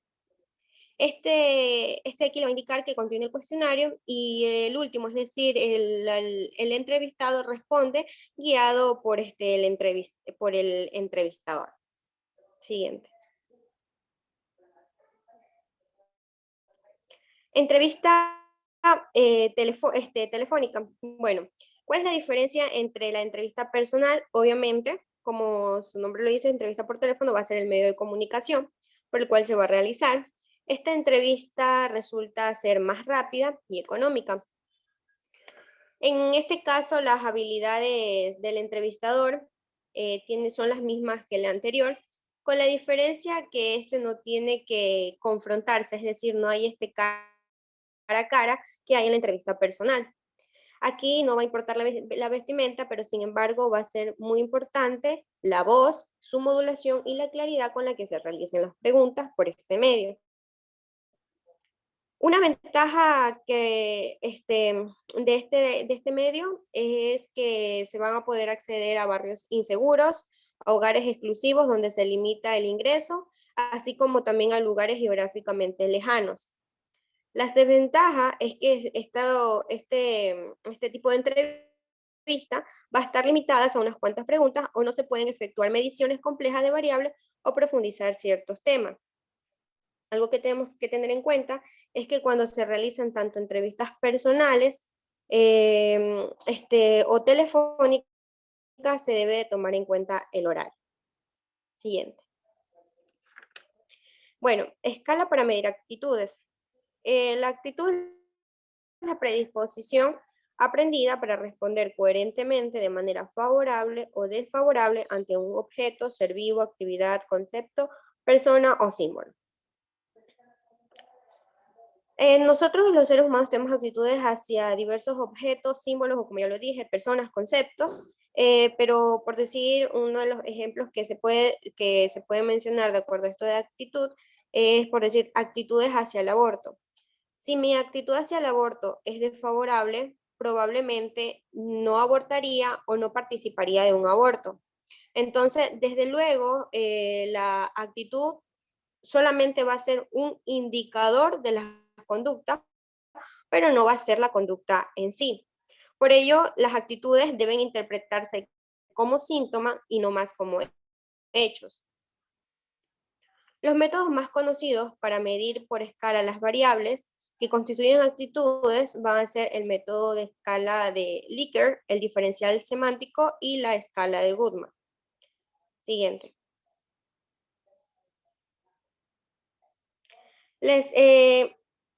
Siguiente. En la escala de Likert, bueno, esta escala de Likert es un conjunto de ítems que se presentan en forma de afirmaciones para medir la reacción del sujeto en 3, 5 o 7 categorías. Bueno, aquí como vemos en la figura, en esta primera imagen, vemos la alternativa 1, pues aquí donde dice afirmación va a ser la que nosotros querramos poner de acuerdo a la encuesta. Por decir, si la alternativa 1 puede ser muy de acuerdo, ni en desacuerdo, muy en desacuerdo. La siguiente. Asimismo, se van a presentar varias alternativas, como lo estamos viendo en la imagen, que puede ser totalmente de acuerdo, en desacuerdo, neutral, en desacuerdo, totalmente en desacuerdo. Y bueno, y como seguimos, se sigue viendo en la alternativa 4, 3 y 4, puede ser de diferentes maneras. Siguiente.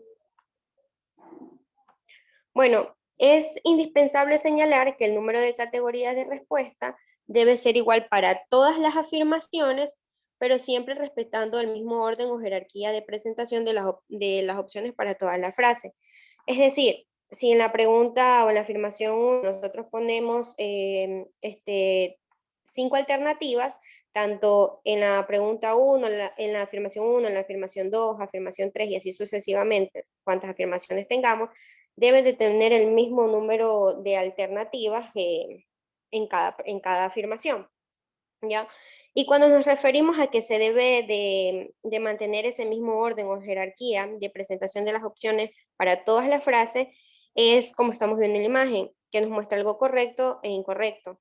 En el lado izquierdo es, por decir, siempre se va a empezar definitivamente sí, probablemente sí, indeciso, probablemente no, y definitivamente no. ¿Y qué es lo incorrecto? ¿Qué es lo que altera este orden jerárquico? Es como está en el otro lado. O sea, no vamos a empezar con el definitivamente sí, sino que podemos empezar con el probablemente no, el indeciso. Entonces, esto es una manera incorrecta, ya que no se está respetando el orden jerárquico de esta escala.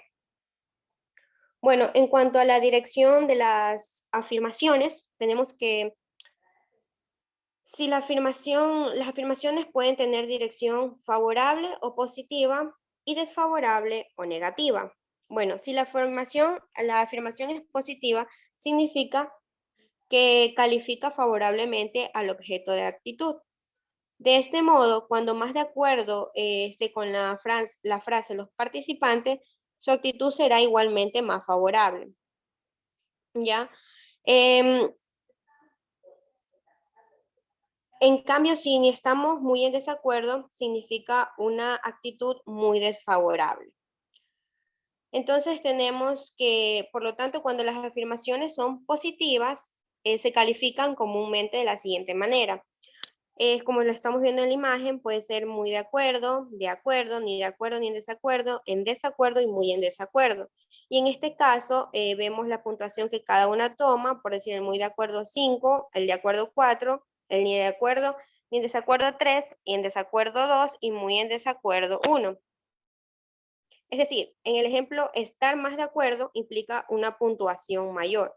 Esta escala de aquí, esta puntuación va a depender, como ya los dije, de las afirmaciones, si son positivas o si son negativas. La siguiente. Pero si la afirmación es negativa, que es lo que ya estaba refiriendo, si la afirmación es negativa, significa que califica desfavorablemente al objeto de actitud. Y cuando más de acuerdo estén los participantes con la frase, implica que su actitud es menos favorable, esto es más desfavorable. Acá en cambio ya cambia la escala, totalmente de acuerdo toma un valor de 1, de acuerdo toma un valor de 2, ni de acuerdo ni en desacuerdo toma un valor de 3, en desacuerdo 4 y totalmente ni en desacuerdo toma un valor de 5. Y esto, como ya dije, estas puntuaciones dependen de si la afirmación es positiva y si la afirmación es negativa. Siguiente. Hasta ahí.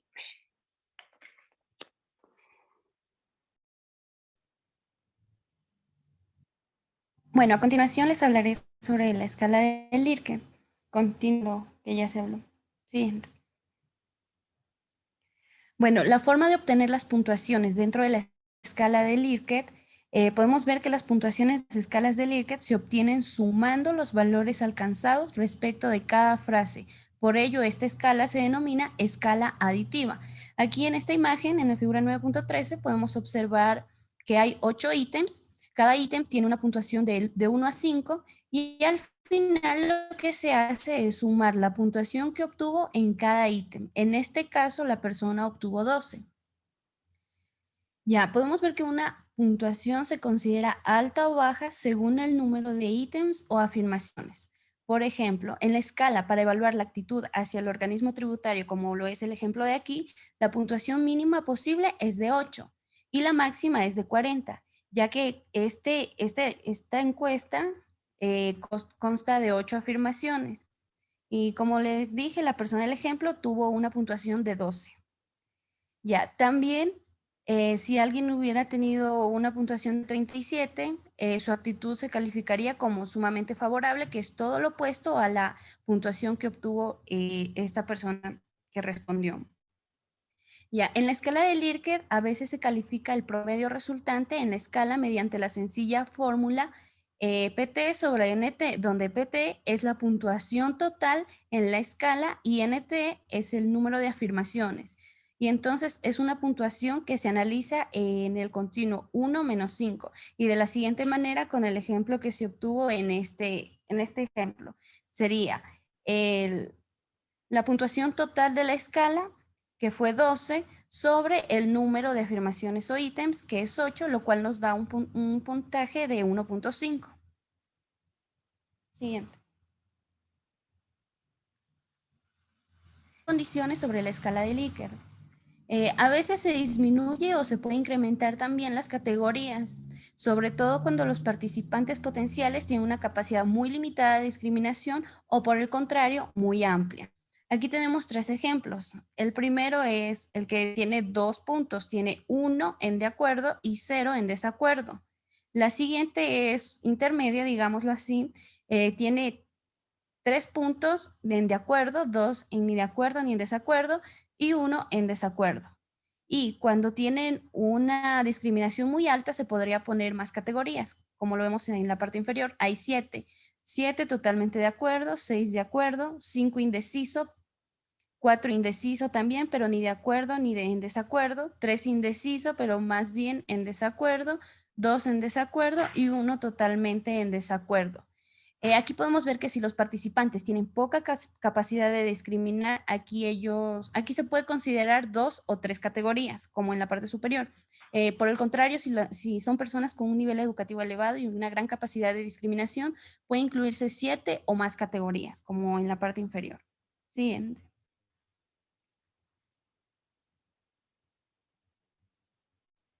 Ya, también tenemos preguntas en lugar de afirmaciones. Podemos ver que en la actualidad la escala original con frases se ha extendido a preguntas y observaciones. Como se puede apreciar en el siguiente ejemplo para evaluar al conductor de un programa televisivo. Aquí la pregunta sería, ¿cómo considera usted al conductor del programa? Y aquí tenemos 5 categorías, 5 con 5, muy bueno, 4 buen conductor, 3 regular, que sería el intermedio o el punto neutral, 2 mal conductor o 1 muy mal conductor. También tenemos otro ejemplo donde se aplica la escala de Likert con varias preguntas en el cuadro de la derecha, con 5 categorías de respuesta. Siguiente.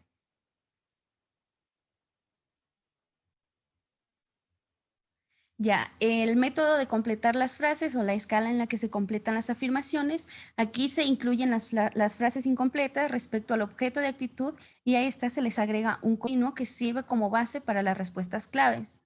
Aquí, como lo vemos en la imagen, se plantea un continuo con 11 puntos o categorías y que se ancla en cada extremo con terminaciones respecto a la frase a la que se hace referencia, las cuales representan la ausencia del constructo, que sería 0, y la máxima cantidad o presencia de este, que sería el punto 10.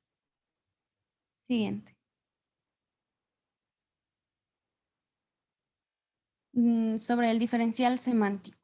Bueno, el diferencial semántico en sí consiste en una serie de adjetivos extremos que califican al objeto de actitud ante los cuales se solicita la reacción del participante. Es decir, también este debe calificar al objeto de actitud a partir de un conjunto de adjetivos bipolares. Entre cada par de estos se presentan varias opciones y las personas seleccionan aquella que en mayor medida refleje su actitud.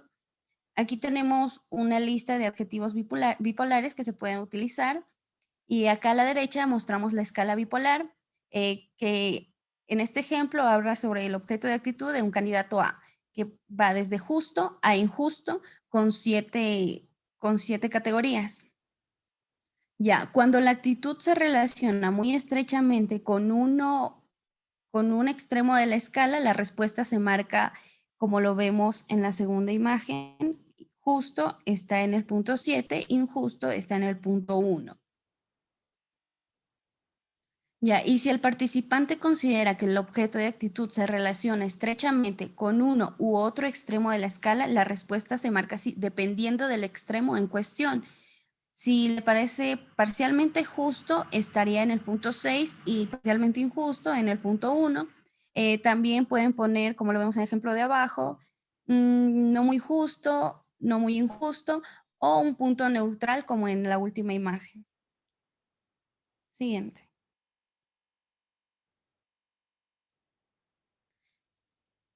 La calificación de las escalas. Los puntos o las categorías de la escala pueden codificarse de diferentes modos, como lo vemos aquí en la figura. Van desde el punto 3 al -3, que lleva 7 categorías. Otra que va desde el punto 7 al 1 para no utilizar números negativos, que también consta de 7 categorías. Y en los casos en los que los respondientes tengan menor capacidad de discriminación, se pueden reducir las categorías a 5 opciones, como lo vemos aquí en la imagen, de 5 a 1 o también de 2 a -2. Y si aún tienen menor capacidad de discriminación, aún menor, se podría poner de 3 opciones, lo cual no es muy común, que puede ir de 3 a 1 o de 1 a -1. También pueden agregarse calificativos a los puntos o a las categorías de la escala, como lo vemos aquí. Aquí hay 5 categorías, la cual es totalmente activo, bastante activo, regular, que es el punto neutral, bastante pasivo y totalmente pasivo, el cual puede ir de 5 a 1 o de 2 a -2, como guste el que aplica la encuesta. Siguiente.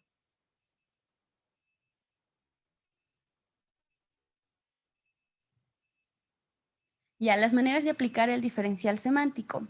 La aplicación del diferencial semántico puede ser autoadministrada, que proporciona la escala al participante y este marca la categoría que describe mejor su reacción o considera conveniente, o también puede ser mediante una entrevista donde el entrevistador marca la categoría que corresponde a la respuesta del participante. En esta segunda opción es muy conveniente mostrar una tarjeta al respondiente en la cual incluya los adjetivos bipolares y sus respectivas categorías. Aquí en esta imagen vemos una lista en la cual se ha hecho, se ha medido la actitud de un producto consumible utilizando adjetivos bipolares como lo vemos aquí, barato, caro, sabroso, insípido, dulce, amargo, entre otros. Ya, las respuestas aquí se califican de acuerdo con la codificación. Por ejemplo, si una persona tuvo la respuesta que vemos aquí en el punto 7, que sería rico, y la escala oscila entre 1 y 7, esta persona obtiene un 7. En ocasiones se incluyen las codificaciones, como lo vemos en la imagen inferior, las cuales se les presenta a los respondientes con el propósito de aclarar las diferencias entre las diferentes categorías. Siguiente.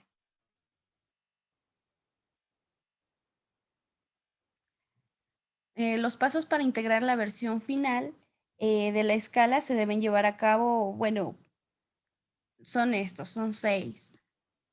Primero, generamos una lista de adjetivos bipolares como la que vimos anteriormente, la cual sea exhaustiva y aplicable al objeto de actitud a medir. De ser posible, resulta conveniente que se seleccionen adjetivos utilizados en investigaciones similares a la nuestra o contextos parecidos.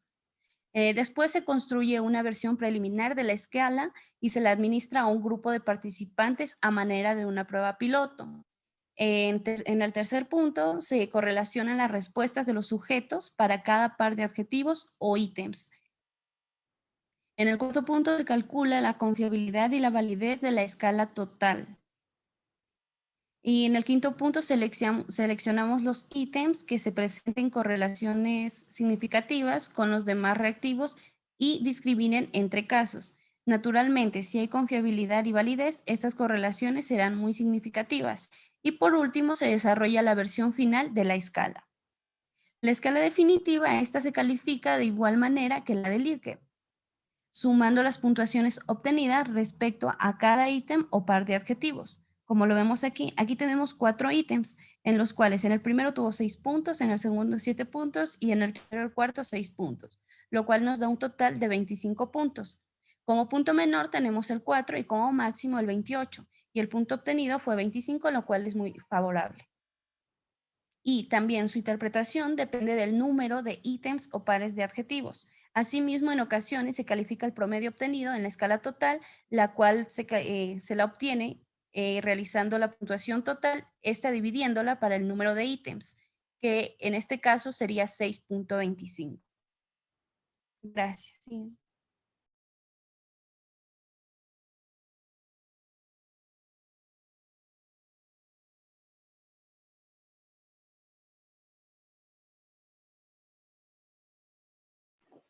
Doctor, aquí sigue el compañero Ciro, pero no sé qué ha pasado con él. ¿Perdón? Aquí sigue el compañero Alcibar, Ciro, pero no sé qué ha pasado con él, no se ha conectado. Bueno, faltaría solo la escala de Goodman. Sí, solo sería eso que falta. Si ustedes quieren leer sobre todo lo que significa la escala de Goodman para que tengan una idea el resto de compañeros, y bueno, ya con él pues hablaríamos para tener una tutoría para que nos haga la presentación. Ya, bueno, entonces lo que es la escala de Goodman es otro método para la recolección de los datos, y este se va a basar en el principio en que algunos ítems indican en mayor medida la fuerza o intensidad de la actitud. Esta escala va a estar constituida por afirmaciones, como podemos ver en el ejemplo. Por ejemplo, afirmación A, la calidad tiene que vivirse siempre en todas las actividades del trabajo y del hogar. Afirmación B, la calidad tiene que vivirse siempre en todas las actividades del trabajo. Afirmación C, la calidad tiene que vivirse solamente en las actividades más importantes del trabajo. Y afirmación D, la calidad tiene que vivirse siempre en la actividad más importante del trabajo. Como podemos ver, lo que representa esta escala es que cada una de ellas va a medir una dimensión única. Es decir, cada afirmación mide la misma dimensión de la misma variable. Por ejemplo, aquí estamos midiendo lo que es la calidad y en el lado en el que se aplica. Continúa, por favor. También esta se puede analizar estos ítems por medio de lo que es una técnica llamada técnica de Cornell, en el cual vamos a categorizar los ítems desde el más intenso al menos intenso. Entonces, los pasos para realizar esto son: el primer paso, obtener el puntaje total de cada participante o sujeto en la escala. Esto porque, como decíamos, siempre se tiene que asignar una codificación. El segundo paso va a dar según el puntaje total a los sujetos en orden de mayor a menor. El tercero, ordenar de acuerdo a su intensidad las afirmaciones. Esto se va a realizar de derecha a izquierda. El paso 4 va a ser construir un cuadro de cruce con los puntajes por sujeto, los ítems y categorías, que está más adelante. Y el paso 5 va a ser analizar el número de errores o rupturas en el patrón ideal de intensidad. Y cambia, por favor. Ya, entonces esta va a ser lo que es la recolección de los datos. Esta va a ser la forma en la cual se van a cruzar lo que son las afirmaciones. Tenemos la afirmación A, B, C, D, y vamos a ver, aquí está el número de sujetos, los participantes, y vamos a ver con cuál de estas afirmaciones ha estado de acuerdo. Y se va a asignar las puntuaciones totales, y estas van a ser categorizadas desde más intenso a menos intenso. Continúe, por favor. Ahora también tenemos que estos sujetos o participantes van a ser escalados de lo que es de manera perfecta, sin que nadie rompa el patrón de intensidad de las afirmaciones. Si están de acuerdo con la afirmación más intensa, pues también van a estar de acuerdo con lo que es la menos intensa. Esta otra característica que tiene es que va a tener lo que es la reproductividad, que es cuando los individuos se escalan de manera perfecta respecto a las afirmaciones, que quiere decir que los ítems en realidad varían gradualmente en intensidad. Esta reproductividad va a ser el grado en que un conjunto de afirmaciones o ítems escalan perfectamente según su intensidad. Entonces, no todas las escalas del tipo de Goodman van a tener lo que es una reproductividad ideal, puesto que la mayoría contienen inconsistencias o rupturas del patrón de intensidad. Y el grado en que se alcanza el patrón perfecto se va a determinar con el análisis del número de personas o casos que rompen dicho patrón. Continúo. Ya, también se tiene que realizar lo que es un análisis del número de errores o rupturas del patrón ideal de la escala. Un error va a ser la inconsistencia en las respuestas de una persona a una escala. Es un rompimiento con el patrón ideal de intensidad de la escala. Si un escalograma presenta diversos errores, significa que los ítems en realidad no tienen distintos niveles de intensidad. Es decir, que una de las afirmaciones pues tiene bastante similitud con la anterior. Continúo. Cámbiale. Ya, entonces, cuando el número de errores es excesivo, la escala no va a presentar reproductividad y no puede aceptarse. Entonces, esta reproductividad se va a determinar mediante un coeficiente. Este coeficiente va a ser 1 menos lo que es la adición entre el número de errores multiplicado por el número de ítems y el número de sujetos. Entonces, este coeficiente de reproductividad va a tener un valor entre 0 y 1, y cuando equivale a 0.90 o más, indica que el número de errores es tolerable. Y además de que la escala es unidimensional y se acepta. Cuando es menor que 0.90, no se acepta la escala y por lo tanto lo que es los resultados pues, o la recolección de los datos pues no va a estar recolectada, valga la redundancia, de forma correcta. Muchas gracias. Ok, bueno, hemos terminado los dos primeros temas. El tiempo ya se acaba, no tenemos tiempo para más. Yo quisiera que si alguno de ustedes quieren hacer una tutoría, yo mañana de 2 a 1 tendría tiempo. Por favor, comuníquese con su compañera María Victoria para yo poder agendar y mandarles el link correspondiente. No se olviden que estamos, una vez que se terminen las exposiciones, ya pasamos a lo que es metodología. Entonces nos estamos retrasando de la revisión del marco teórico. Por favor, solo se hicieron revisiones de dos proyectos, entonces sí sería bueno pues que se sigan haciendo el resto. Bueno, señores, hemos terminado por el día de hoy. Nos veríamos el día jueves y continuaremos con las exposiciones. Muchísimas gracias y que pasen muy bien. Cuídense. Hasta luego. Gracias, doctora. Gracias, doctora.